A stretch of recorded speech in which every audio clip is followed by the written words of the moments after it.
Le département met l'environnement et la biodiversité à l'honneur à l'occasion de la Fête de la Nature. L'événement a été lancé ce mercredi 29 avril lors d'une conférence de presse organisée à l'Arboretum de l'Entre-deux. Le département organise cette année la 20e édition des Fêtes de la Nature. Donc cette 20e édition, elle s'articule autour de la journée internationale de la biodiversité le 22 mai prochain. Et donc nous organisons des activités en pleine nature, des animations, des ateliers, des visites guidées. Donc pendant les vacances scolaires, entre le 13 et le 17 mai prochain.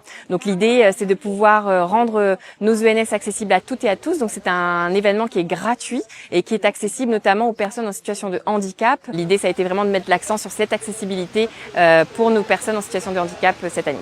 L'objectif de ce rendez-vous annuel, permettre à tous de nouer un lien direct avec la nature. Pour cela, les guides et animateurs proposeront au public des expériences variées. Fête de la nature, c'est vraiment mettre à l'honneur cette nature qu'on doit préserver. Et ça permet donc à des familles nombreuses de venir. Ce qui est important, c'est que chacun s'y retrouve. Et la nature, c'est encore le lieu qu'on tisse encore mieux les liens. On passe de ce sentier, on dit bonjour et tout ça. Donc c'est des valeurs humaines.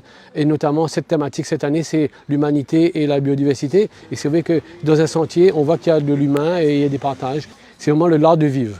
Cette philosophie ne s'arrête pas au sentier. Elle se prolonge par le numérique. Une nouvelle plateforme a été inaugurée, Outdoor Vision. Outdoor Vision, c'est une plateforme qui a été développée par le ministère chargé des Sports et l'établissement public de ce ministère qui est le Pôle Ressources Nationales de Sport de Nature. C'est une plateforme qui permet de collecter des données des usagers qui vont faire une petite bascule entre leur montre et cette plateforme. En faisant cette bascule, ça va permettre pour nous, en tout cas pour les services de l'État, pour le département, les collectivités et tous les parties prenantes de ce projet, d'avoir une vision la plus exhaustive possible. Donc plus notre adaptation stratégique sera bonne au regard de cette fréquentation réaliste des usages. Donc ça a plein d'utilités. Adapter des aménagements en fonction de là où la fréquentation est la plus importante.